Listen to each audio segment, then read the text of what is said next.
প্রিয় শিক্ষার্থীবৃন্দ, তোমরা সবাই কেমন আছো? আশা করি সবাই বেশ ভালো আছো। বর্ণমালা আদর্শ উচ্চ বিদ্যালয় ও কলেজ কর্তৃক আয়োজিত অনলাইন ক্লাসে তোমাদের স্বাগতম।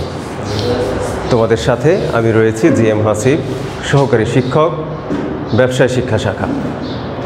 তোমাদের আজকে যে বিষয়ের উপর আমি পাঠদান করব সেটি হচ্ছে দশম শ্রেণীর ফিনান্স এবং ব্যাংকিং বিষয় থেকে পঞ্চম অধ্যায় মূলধনী আয় ব্যয় প্রাক্কলন। এই অধ্যায়ের উপরে বেশ কিছু ক্লাস আপলোড করা আছে। তোমরা আমাদের লিঙ্কে গিয়ে সেই ক্লাসগুলো দেখে নেবে, এতে করে তোমাদের দক্ষতা এই অধ্যায়ের উপরে বৃদ্ধি পাবে। আজকে একটি সৃজনশীল নিয়ে আলোচনা করব। দেখো কি আছে উদ্দীপকে। কাজল ব্রাদার্সের একটি প্রকল্পের প্রাথমিক বিনিয়োগ 5 লক্ষ টাকা। প্রথম থেকে পঞ্চম বছরের মোট মুনাফা যথাক্রমে 1,50,000, 2,30,000, 2,50,000, 2,20,000 এবং 2 লক্ষ টাকা। কোম্পানির কর হার দেওয়া আছে 20%। এই হচ্ছে আমাদের উদ্দীপক। তো উদ্দীপকটা যদি একটু বিশ্লেষণ করি, দেখো এখানে বলেছে কি 5 বছরের মোট মুনাফা। আমরা কিন্তু একটা চার্ট লিখে দিয়েছিলাম আমার আগের ক্লাসটাতে। মোট মুনাফা কিভাবে পাওয়া যায়? প্রথমত বিক্রয় থাকতে পারে, অথবা প্রাক্কলিত আয় নামেও থাকতে পারে। প্রাক্কলিত আয় যেটাই থাকুক, এই অ্যামাউন্ট থেকে তোমাকে বাদ দিতে হবে স্থায়ী খরচ। এটা কিন্তু ফর্মুলা, এটা মনে রাখতে হবে। স্থায়ী খরচ বাদ দিব, এরপরে বাদ দিব চলতি খরচ। আচ্ছা, এরপরে কি বাদ দিব? অবচয়। এরপরে বাদ দিব অবচয়। এটা কিন্তু পূর্বের ক্লাসের আলোচনায় আছে, তোমরা একটু দেখে নিবা কষ্ট করে। এই তিনটা জিনিস যদি আমরা বাদ দেই তাহলে পাই কি? মোট মুনাফা। তাহলে দেখো আমাদের এখানে কোন স্টেপে গিয়ে এই দেওয়া আছে মোট মুনাফা। তার মানে আগের তিনটা কাজ অলরেডি হয়ে গেছে। স্থায়ী খরচ বাদ, চলতি খরচ বাদ, অবচয় বাদ। এরপরে আসে মোট মুনাফা। তোমার মোট মুনাফাই উদ্দীপকে দেওয়া আছে। সুতরাং স্থায়ী খরচ কি, চলতি খরচ কি, অবচয় কি, এগুলো নিয়ে ভাবার কোনো দরকার নাই। এই মোট মুনাফা থেকে তুমি যদি কর বাদ দাও, মুনাফা হলে কর বাদ দেওয়া যাবে, আর মুনাফা না হলে তার উপরে কর দিতে হয় না। ধরো কোনো বছর মুনাফা হয়নি, সে বছর কর বাদ দিতে হবে না। যে বছর মুনাফা হবে ওই মুনাফার উপরে যে পার্সেন্ট থাকবে, হ্যাঁ, যত পার্সেন্ট বলবে কর, সেটা তোমাকে বাদ দিতে হবে। বাদ দেওয়ার পর যেটা পাওয়া যাবে সেটা হচ্ছে নেট মুনাফা। আচ্ছা, এবার দেখো মোট মুনাফা থেকে আমরা কর বাদ দেই, তাহলে মোট মুনাফার আরেকটা নাম কি? যেহেতু এখানে কর ধরা হয় নাই, এটার আরেকটা নাম কি তাহলে? কর পূর্ব মুনাফা, অর্থাৎ কর বাদ দেওয়ার আগে। তাহলে কোথাও যদি থাকে কর পূর্ব মুনাফা, তাহলেও বুঝতে হবে মোট মুনাফা। তাহলে মোট মুনাফার আরেক নাম কি? কর পূর্ব মুনাফা। ঠিক আছে, মোট মুনাফার আরেকটা নাম আমরা কি বলতে পারি? কর পূর্ব মুনাফা। তোমার যদি পরীক্ষা আসে যে প্রথম থেকে পঞ্চম বছর বা যে বছরই দেওয়া থাকবে বছরের কর পূর্ব মুনাফা, তাহলে তোমাকে বুঝতে হবে এটাই হচ্ছে মোট মুনাফা। এরপরে খেয়াল করো যে ওই মোট মুনাফা বা কর পূর্ব মুনাফা থেকে যেহেতু কর বাদ দেই, তারপরে বের হয় যেটা, সেটা হচ্ছে নেট মুনাফা। তাহলে এটা কি হলো? কর বাদ হয়ে তারপর আসলো, তাহলে এটাকে কি বলতে পারি? কর পরবর্তী মুনাফা। তাহলে কোথাও যদি নেট মুনাফা না বলে কর পরবর্তী মুনাফা বলে, তাহলে বুঝতে হবে কি ওটাই হচ্ছে নেট মুনাফা। এটা একটু তোমাদের খেয়াল করতে হবে। আচ্ছা, এবার আসো আমি প্রশ্নে চলে যাই। মূলধন বাজেটিং কি? মূলধন বাজেটিং হচ্ছে প্রতিষ্ঠানের দীর্ঘমেয়াদী বিনিয়োগ সিদ্ধান্তের সাথে জড়িত একটি প্রক্রিয়া। একজন আর্থিক ব্যবস্থাপক কয় ধরনের সিদ্ধান্ত নেয়? এটা তোমরা প্রথম অধ্যায়ে জেনেছো। একজন আর্থিক ব্যবস্থাপক 2 ধরনের সিদ্ধান্ত নেয়। একটা হচ্ছে আয় সিদ্ধান্ত বা অর্থায়ন, অর্থাৎ আমি যে ব্যবসাটা করব সেই ব্যবসার অর্থ কোথা থেকে আসবে? আমি কি নিজস্ব তহবিল থেকে সম্পূর্ণ অর্থ যোগান দিতে পারবো, নাকি বন্ধুবান্ধব আত্মীয় স্বজনের থেকে ধার নিব, নাকি ব্যাংকের কাছ থেকে ঋণ নিব? এই সিদ্ধান্তটা হচ্ছে আয় সিদ্ধান্ত বা অর্থায়ন, নাম্বার 1 সিদ্ধান্ত। এবার হচ্ছে দ্বিতীয় সিদ্ধান্ত হচ্ছে কোথায় কোন খাতে টাকাগুলো আমি ব্যয় করব, সঠিকভাবে ব্যয় করব, যাতে করে আমার মুনাফা বৃদ্ধি পায়, সম্পদ বৃদ্ধি পায়। তাহলে 2 নম্বর সিদ্ধান্তটা হচ্ছে ব্যয় সিদ্ধান্ত বা বিনিয়োগ সিদ্ধান্ত। 2 ধরনের সিদ্ধান্তের মধ্যে একটা হচ্ছে আয় সিদ্ধান্ত বা অর্থায়ন সিদ্ধান্ত, অর্থাৎ কোথা থেকে টাকা আসবে। 2 নম্বর সিদ্ধান্ত হচ্ছে ব্যয় সিদ্ধান্ত বা বিনিয়োগ সিদ্ধান্ত, অর্থাৎ আমি কোন খাতে অর্থ ব্যয় করব। তাহলে এই ছিল আমার এই অনুযায়ী কথা। তার মূলধন বাজেটিং এটাই ছিলাম। মূলধন বাজেটিং হচ্ছে এই যে সিদ্ধান্তগুলো, ব্যবসা তো একদিনের জন্য না। যিনি ব্যবসা স্থাপন করে তিনি চিন্তা করেন যে আমি লং টার্ম এই ব্যবসাটা চালাবো, দীর্ঘমেয়াদী ব্যবসাটা পরিচালনা করব, এর পরিধি আরও বৃদ্ধি পাবে দিন দিন, হ্যাঁ, একটা প্রোডাক্ট থেকে অন্য প্রোডাক্টে যাব, ব্যবসার পরিধি বাড়তে থাকবে, সম্পদ বাড়তে থাকবে, এটাই হলো চিন্তা। তাহলে এটার সাথে মূলধন বাজেটিংটা জড়িত, অর্থাৎ প্রতিষ্ঠানের দীর্ঘমেয়াদী বিনিয়োগ সিদ্ধান্তের সাথে জড়িত একটি প্রক্রিয়া। কোন খাতে আমি খরচ করব অর্থ, হ্যাঁ, এই সংক্রান্ত সিদ্ধান্তটাই হচ্ছে মূলধন বাজেটিং। মূলধন বাজেটিং পদ্ধতি কয়টি ও কী কী? মূলধন বাজেটিং পদ্ধতি হলো 4টি। এগুলো তোমরা জানো, মূলধন বাজেটিং পদ্ধতি হলো 4টি। আমি এখানে বলছি আর তোমরা একটু মনে করার চেষ্টা করো। প্রথম পদ্ধতি হলো গড় মুনাফার হার পদ্ধতি, লিখে দিচ্ছি। গড় মুনাফার হার পদ্ধতি, অ্যাকাউন্টিং রেট অফ রিটার্ন, এটাকে সংক্ষেপে বলে ARR। বইয়ে পাবে, খুঁজে দেখো। 5ম অধ্যায়ের তোমরা 2য় নম্বর যে পৃষ্ঠাটা, অর্থাৎ অধ্যায়ের আলোচনার পরের যে পৃষ্ঠা, ওখানেই দেখবা যে মূলধন বাজেটিংয়ের পদ্ধতি সংক্ষেপে সহকারে বাংলায় ইংরেজিতে কীভাবে সবই লেখা আছে। পদ্ধতি হলো 4টা। একটা হলো গড় মুনাফার হার পদ্ধতি, অ্যাকাউন্টিং রেট অফ রিটার্ন, সংক্ষেপে বলে ARR। 2 নম্বর হচ্ছে পেব্যাক সময় পদ্ধতি, পেব্যাক পিরিয়ড মেথড, সংক্ষেপে বলে PBP।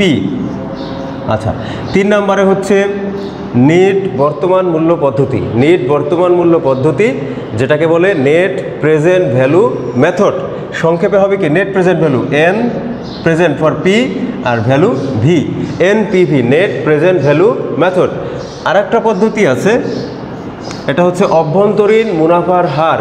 ইংরেজি করলে ওখানে লেখা আছে দেখবা, internal rate of return, I for internal rate of return, এটাকে সংক্ষেপে কি বলে, IRR। তাহলে তোমার পদ্ধতি 4টা, ARR, PBP, NPV এবং IRR। তোমাদের 9ম 10ম শ্রেণীতে এই পদ্ধতিগুলোর নাম উল্লেখ আছে, কিন্তু এ নিয়ে কোনো আলোচনা নাই, কোনো গাণিতিক সমস্যাও সমাধান করতে হয় না। এই 2টা পদ্ধতি তোমাদের বইয়ে আলোচিত হয়েছে এবং এই 2টা থেকেই তোমাদের যাবতীয় কোশ্চেন আসবে। একটা হলো ARR বা গড় মুনাফার হার, আর একটা হচ্ছে পেব্যাক পিরিয়ড বা পেব্যাক সময় পদ্ধতি। এই 2টা, এটা উপরের ক্লাসে গেলে এগুলোর থেকে অঙ্ক থাকবে বা এগুলো আরও বিস্তারিত জানতে পারবে। এখানে শুধু নাম দুটোই তোমাদের পরিচিত করাইছে, হ্যাঁ, 9ম 10ম শ্রেণীর সিলেবাসে। বাস শেষ। আমাদের মূলধন বাজেটিং পদ্ধতি কয়টি, কী কী আলোচনা হয়ে গেল। এবার আসো, গড় নিট মুনাফা নির্ণয় করো। গড় নিট মুনাফা দেখো। এবার আমি কি বলছিলাম আমার উদ্দীপকের আলোচনায়, প্রথমে কি বলছিলাম যে বিক্রয় থেকে স্থায়ী খরচ, চলতি খরচ, অবচয়, এই 3টা জিনিস বাদ দিলে পাবো মোট মুনাফা। তোমরা অনেক সময় পরীক্ষায় কনফিউজড হয়ে যাও যে মোট মুনাফা দেওয়া আছে, এইখান থেকে আবার চলতি খরচ খুঁজতে থাকো বাদ দেওয়ার জন্য, স্থায়ী খরচ খুঁজতে থাকো, অবচয় খুঁজতে থাকো বাদ দেওয়ার জন্য। দরকার নাই তো, এগুলো বাদ দিয়েই তো তোমার যে মোট মুনাফা হয়, সেই মোট মুনাফা এখানে উল্লেখ করা আছে। তাহলে আমার এই উপরের 3টা কাজ তো অলরেডি করা আছে উদ্দীপকে, এগুলো আমি আবার করব কেন? তাহলে আমার যেহেতু নিট মুনাফা দরকার, গড় নিট মুনাফা, আমার যেহেতু নিট মুনাফা দরকার, গড় করার জন্য প্রত্যেক বছরের নিট মুনাফা দরকার হবে, তখন কি করব? জাস্ট একটা স্টেপ, একটা কাজ আমার বাকি আছে, সেটা কি, এই যে প্রত্যেক বছরের মোট মুনাফা, সেখান থেকে কর বাদ দেবো, তাহলেই পাবো কি নিট মুনাফা। ঠিক আছে, কাজ কিন্তু অনেক কমে গেল। তাহলে গ নাম্বার আমি কি লিখব, গড় নিট মুনাফা নির্ণয়।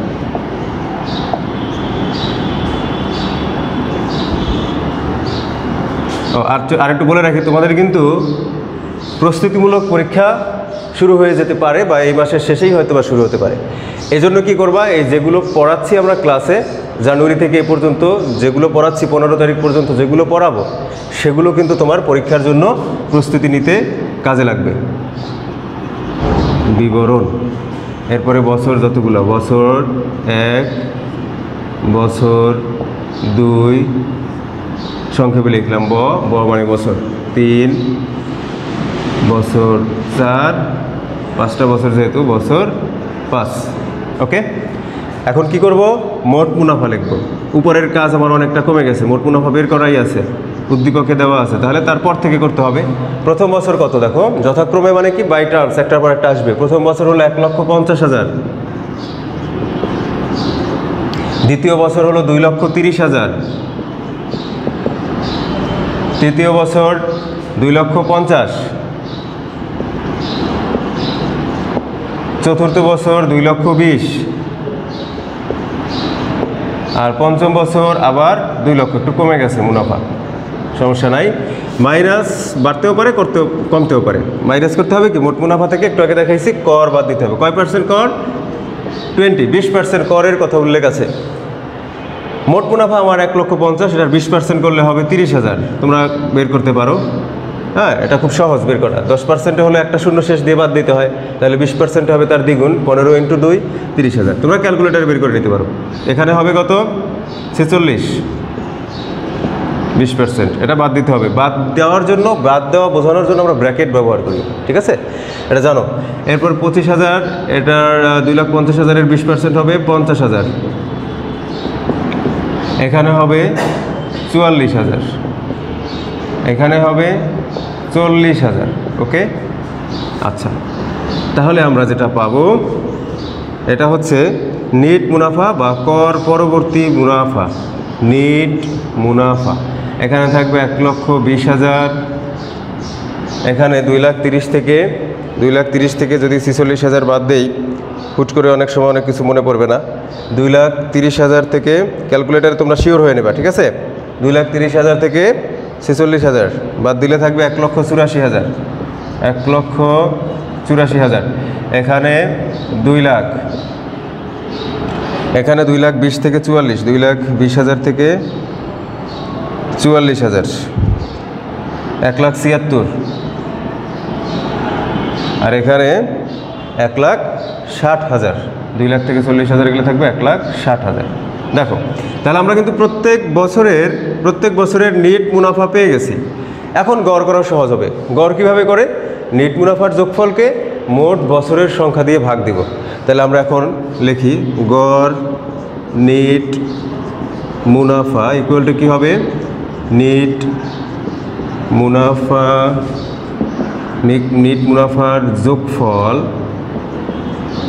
মুনাফার যোগফল ভাগ হবে মোট বছরের সংখ্যা। তোমার নেট মুনাফাগুলো পাশাপাশি লেখো। 1,20,000 যোগ 1,84,000 যোগ 2 লক্ষ যোগ 1,76,000 যোগ 1,60,000 ডিভাইডেড বাই বছর কত আমার? 5। এবার তুমি ক্যালকুলেটারে এটাকে একবারে লিখলেই হবে, আর করতে হবে না। 1,20,000 যোগ 1,84,000 যোগ 2 লক্ষ যোগ 1,76,000 যোগ 1,60,000, 8,40,000-কে ভাগ দিব 8,40,000, এটাকে ভাগ দিব 5 দিয়ে। 5 কত আসে? 1,68,000। এটা একটু লিখে রাখি, মুছবো যেহেতু। 1,68,000। গড় কত হয়েছে নেট মুনাফার? নেট মুনাফার গড় হয়েছে 1,68,000। ঠিক আছে, তাহলে তোমার গড়ে চাইছে গড় নেট মুনাফা বের করো। তুমি গড় নেট মুনাফা কত বের করলা? 1,68,000। গড় মুনাফার হার কি যেন ইংরেজিতে বলে? Accounting rate of return. এখানে কিন্তু তাহলে সংক্ষেপে কি হয়? ARR। তোমার পরীক্ষা যদি আসতো যে ARR নির্ণয় করো, তাহলেও কিন্তু গড় মুনাফার হার নির্ণয় করতে হতো। ঘ নাম্বার, গড় মুনাফার হারের সূত্র কি? গড় মুনাফার হার ইকুয়াল টু গড় নেট মুনাফা ডিভাইডেড বাই গড় বিনিয়োগ ইনটু 100। ওকে, তাহলে এখন দেখো গড় নেট মুনাফা, এটা আমরা গ থেকে প্রাপ্ত 1,68,000। 1,68,000 এটাকে আমরা লিখব কি? গ হতে। আর গড় বিনিয়োগ, এটার জন্য একটা নোট করতে হবে। গড় বিনিয়োগের একটা সূত্র আছে। গড় বিনিয়োগ, এটার সূত্র কি? গড় বিনিয়োগের সূত্র হলো প্রাথমিক বিনিয়োগ প্লাস অবশিষ্ট মূল্য, প্রাথমিক বিনিয়োগ প্লাস অবশিষ্ট মূল্য ভাগ 2। এখন দেখো প্রাথমিক অবস্থায় এটার বিনিয়োগ কত ছিল? 5 লক্ষ টাকা। প্রাথমিক বিনিয়োগের জায়গায় লিখলাম 5 লক্ষ প্লাস অবশিষ্ট মূল্য কোথাও উল্লেখ নাই, তাহলে এটা 0 ডিভাইডেড বাই 2। এটা 5 লক্ষ ভাগ 2 কত হবে? 2,50,000। তাহলে দেখো এখানে আমরা গড় বিনিয়োগের জায়গায় এখন কি লিখতে পারবো? 2,50,000। এটা কোথা থেকে পেলাম? এটার জন্য একটা নোট, এই যে এখানে নোট লিখছি, এটা নোট বা রাফ বা গণনা, এটা একটু উল্লেখ করে দিবা। তাহলে প্রিয় শিক্ষার্থী, আমি সূত্রটা অনুযায়ী কিভাবে মানগুলো আসে এটা বোঝানোর জন্য আগে আমি এই গড় মুনাফার হারটা লিখে সূত্র লিখে তারপর বের করছি। যখন তুমি এটা শিখে যাবে তাহলে তোমার মাথায় অলরেডি চলে আসবে যে আগে বের করা কি উচিত ছিল। তুমি কিন্তু চাইলে গড় বিনিয়োগটা বের করে নিতে পারতে, তাহলে তোমার কি হইতো? সুবিধা হইতো। এভাবে করলে অসুবিধা হবে তা না, এভাবে করলেও হবে। ইন্টু 100। এখন দেখো 1,68,000 ভাগ 2,50,000, এটা হয় 0.672 0.672 ইন্টু কি 100, তাহলে কত আসবে? 67.2, সাথে কি দিতে হবে? একটা পার্সেন্ট চিহ্ন, অর্থাৎ ARR বা গড় মুনাফার হার 100 টাকা বিনিয়োগ করলে সে প্রতি বছর এভারেজে 67% অর্থাৎ শতকরা 67 টাকা মুনাফা পাবে। সেই অনুযায়ী তার বিনিয়োগের উপরে লাভ আসতে থাকবে। হ্যাঁ, তাহলে এটা একটা সিদ্ধান্ত। তাহলে দেখা যাচ্ছে যে কাজল ব্রাদার্স যে প্রকল্পটা চালাচ্ছে সে প্রকল্প কিন্তু ভালোই লাভজনক একটা প্রকল্প না? শতকরা 100 টাকায় 67-র উপরে লাভ থাকতেছে। এই হলো ব্যাপার। তাহলে আজকে আমরা এই সৃজনশীলের আলোকে কি শিখলাম? গড় নিট মুনাফা কিভাবে নির্ণয় করে এবং গড় মুনাফার হার কিভাবে নির্ণয় করে। ঠিক আছে, এইখান থেকে ম্যাক্সিমাম প্রশ্ন আসে, এটা ভালোভাবে শিখে নেবে। এবার একটা HW দেই তোমাদের। এখানে নাম পরিবর্তন করব না, আমি সংখ্যা পরিবর্তন করব জাস্ট তোমাদের শুধুমাত্র প্র্যাকটিসের জন্য। এখানে দিলাম প্রাথমিক বিনিয়োগ 8 লক্ষ টাকা। ওকে, এবার প্রথম থেকে পঞ্চম বছরের এখানে 1,50,000-এর জায়গায় 1,80,000, এখানে 2,30,000-এর জায়গায় দিলাম 2,40,000, এখানে 2,50,000 না দিয়ে দিলাম 3,50,000, এখানে 2,20,000 সেটাকে মুছে দিলাম 2,50,000, আর এখানে দিলাম 2,20,000। ঠিক আছে, কোম্পানির কর হার 30%। এই হচ্ছে তোমার আগামী ক্লাসের HW। বাকি কোশ্চেন ঠিক থাকবে। প্রিয় শিক্ষার্থী, আশা করি তোমরা এতক্ষণ আলোচনা বেশ মনোযোগ সহকারে দেখেছো এবং এই গাণিতিক সমস্যাটা বাসায় সমাধান করতে পারবে, এই আশাবাদ ব্যক্ত করে আজকে তোমাদের অনলাইন ক্লাস থেকে বিদায় নিচ্ছি। সবাই ভালো থাকো, সুস্থ থাকো, আল্লাহ হাফেজ।